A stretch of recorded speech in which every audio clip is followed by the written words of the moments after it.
Yeah, well, we're on game 2 here with 10 minutes remaining. That probably means with Joe Lossett up a game.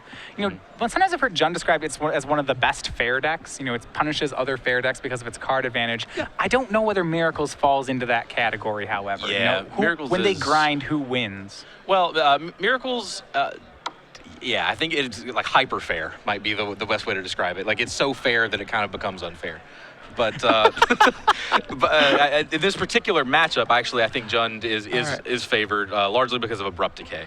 That's the trump, because you cannot get your hard lock going as long as Abrupt Decay is in your opponent's deck. Yeah, well, we have a bit of a race going on here. Joe Lossett's at 10, Philip Marschall at 9. We see Philip there using Deathrite Shaman to knock a card out of Joe's graveyard, which drops him down to 10.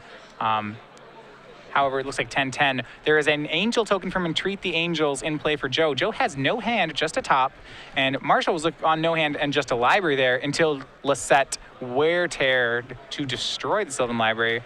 And now this is where Miracles likes to play, where we have a pretty even board and they have a top. Sure. Yeah, a top and an Angel. Yeah, like that Angel is definitely a relevant part of the board state here. Yeah, and oddly enough, this is kind of where Jund also likes to play. Jund very much a deck that wants to trade card for card and then just have a thing left over. Yeah, like for Jund, it's like I have no hand, but I have this Punishing Fire. You know? So Lossett knocks Marschall down to 6. Marschall returns the favor with Deathrite Shaman.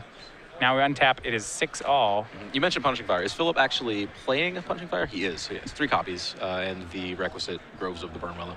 Yeah, not every Jund deck plays Punishing Fire, but the ones that do, that is a consistent source of damage that can't be interacted with easily by a Miracles deck. And looks like a few dead cards here for Marschall. He's going to go ahead and make a replacement. The Deathrite Shaman was bounced by Venser. He's going to make another Deathrite Shaman and Dark Confidant. The last card in his hand is the Thoughtseize. When it looks like he's going to 2, that's not a particularly good card. Nope. Yeah, against an opponent with no hand, and when you are falling to 2 life, Thoughtseize could not possibly be more dead. So Joe spinning the top as he does. Yep, it's a swing for 6, so Marshall's going to have to throw something in front of Venser. That's going to be another Wizard, Dark Confidant, so the trade happens. Marschall drops to 2. Yeah, no, we said goes to 2. He is at virtual 4, and in some ways virtual 6. Because of that Deathrite Shaman. Well, I said virtual, yeah. It's virtual. He can't activate it here, so that Angel swing next turn is still lethal, if I'm not mistaken. Yeah. Okay. So he didn't have green mana open that last turn, so couldn't gain the 4 he needed, and could not find an answer. The Deathrite Shaman had been bounced by Venser. He actually had to recast it, so Deathrite was summoning sick there. Yeah. Okay. So we see Joe Lossett just on the tail end there.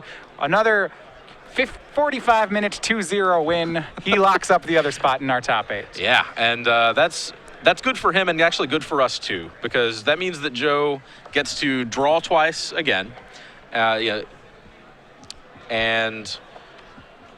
that basically means that he gets to take a break. Yeah, a fresh Joe is a quick Joe. He's talked about how one of the things he has to do with this deck is pace himself and pace the amount of mental effort he has to put into the rounds. This deck's very powerful, but very unforgiving and slow. So you play every round and you have to play very tight. Oh yeah.